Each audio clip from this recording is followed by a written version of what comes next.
Dauntlesses fly to Pearl Harbor. It's December 7, 1941.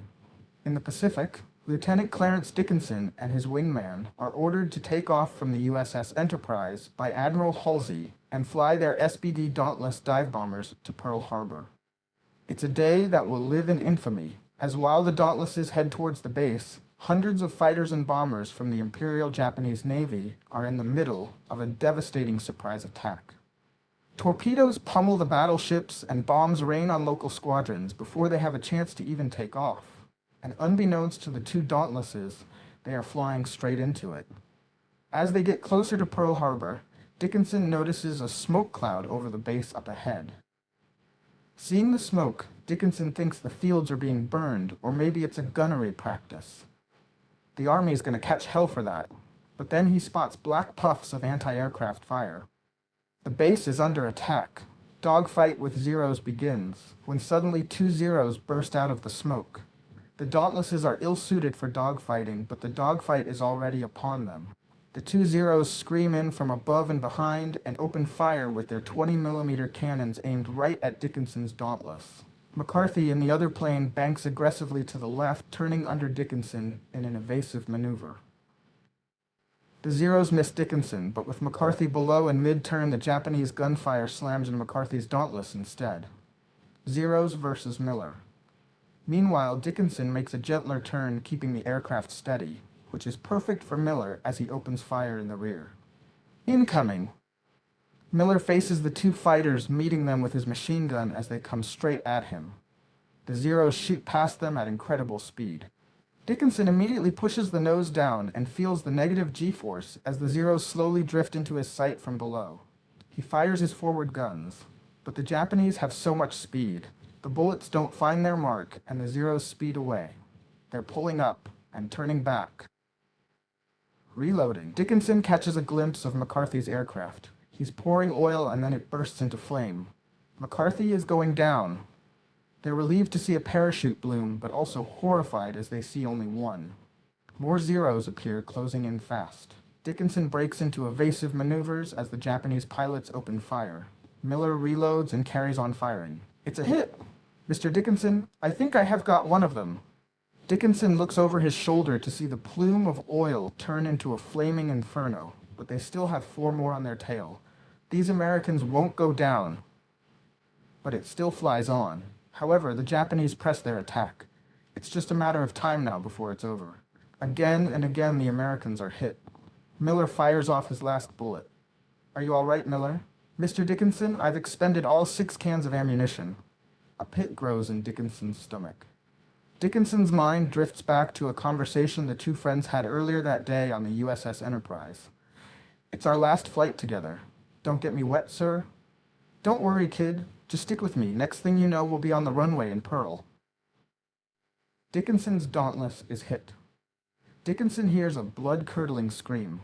The aircraft stops responding to his stick. Dickinson is stuck, banking hard right. He pushes the rudder in a desperate bid to level out.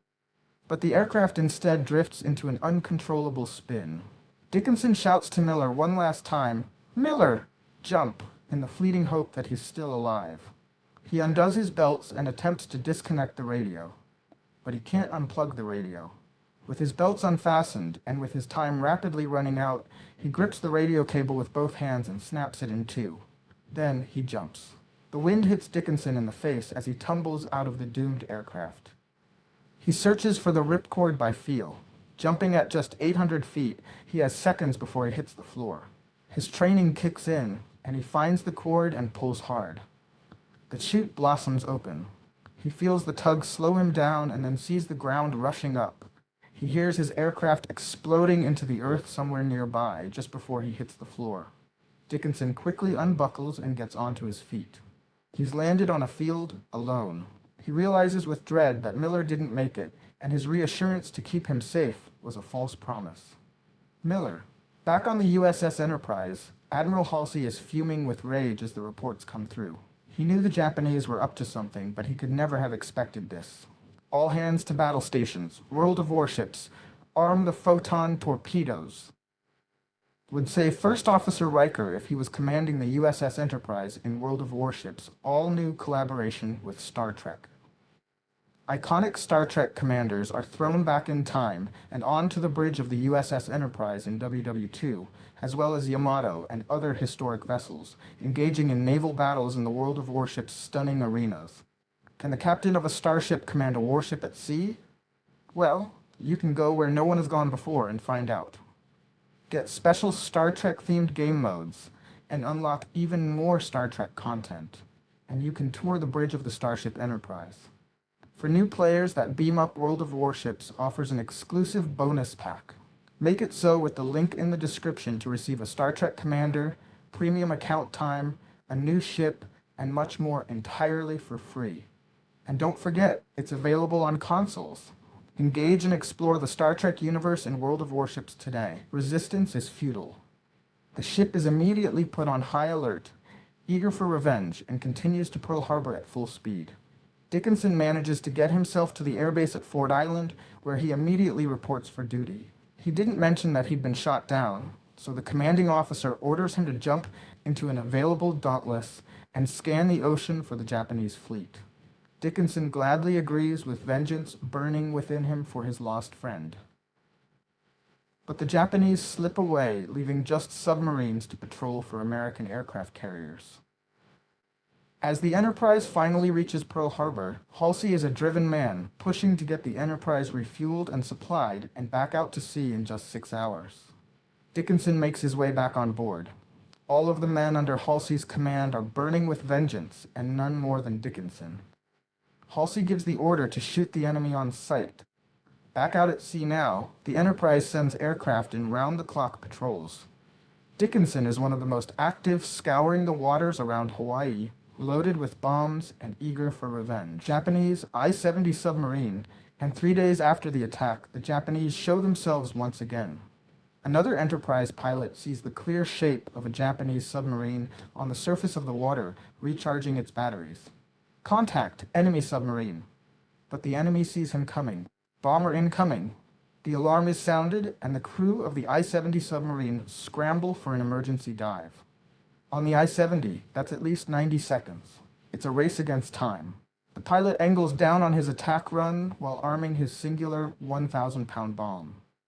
The dive bomber picks up speed as it races down. The pilot has his eyes locked on target.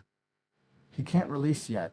The ship is submerging into the waves before his eyes. As early as he dare, he lets the bomb fly, wishing it to hit the target. The bomb falls into the sea and explodes against the submarine's flank. The Japanese sailors hear a massive explosion. The ballast tanks are damaged, so before they will be able to dive safely, they need to make repairs. Missed. It's still sailing. Damn it. Send more aircraft. On deck, another flight of Dauntlesses is prepared. Among them Dickinson, this time with a young gunner taking Miller's position. Sail 4, ready for takeoff. Copy. Sail 4. Exercise caution. Submarines detected in the area. I'm counting on it. They take off. Dickinson versus submarine. Back on the I-70, the Japanese crew are performing emergency repairs. For the time being, they're stuck sailing on the surface, when a lookout spots an American Dauntless in the sky. American plane! Up above, Dickinson sees a submarine silhouette floating on the waves. Vengeance is within sight. This is Sail 4. Have sighted the submarine. 5,000 feet over the waves, Dickinson arms the bomb. Am attacking, and throws his Dauntless into a dive. The aircraft rapidly speeds up. Below, the Japanese turn their guns to meet his charge. Fire. A column of tracers shoots up from the target, headed for the Dauntless. But Dickinson tries his best to ignore the enemy. Bullets zip past the canopy, narrowly missing the two men, as they plunge headfirst towards the enemy fire. The Japanese gunners throw everything at the Dauntless, screaming towards them. They manage to get several hits on target, but the strength of the Dauntless and the determination of the pilot are not to be swayed. The Japanese gunners stare at the heavens in dread as the bomb continues on its path straight towards them. The whistle of death piercing through the sounds of combat. It strikes the water.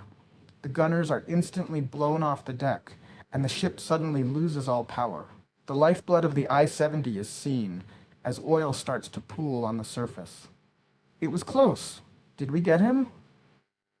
Dickinson turns the aircraft around, looking over the ship. They can see the deck crew underwater and the oil slick and smoke, but the ship seems otherwise unharmed. Effects on target?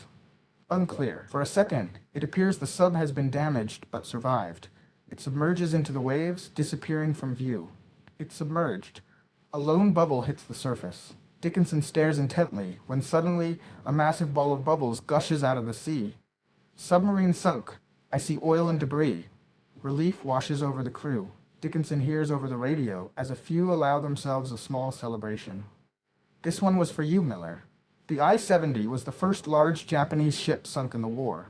The USS Enterprise had started the fight back, and Dickinson had avenged his friend. God knows what the Japanese are thinking. If only we could know what their plans are from the Japanese perspective. If you watch this film, sir, midway from the Japanese perspective, then maybe we can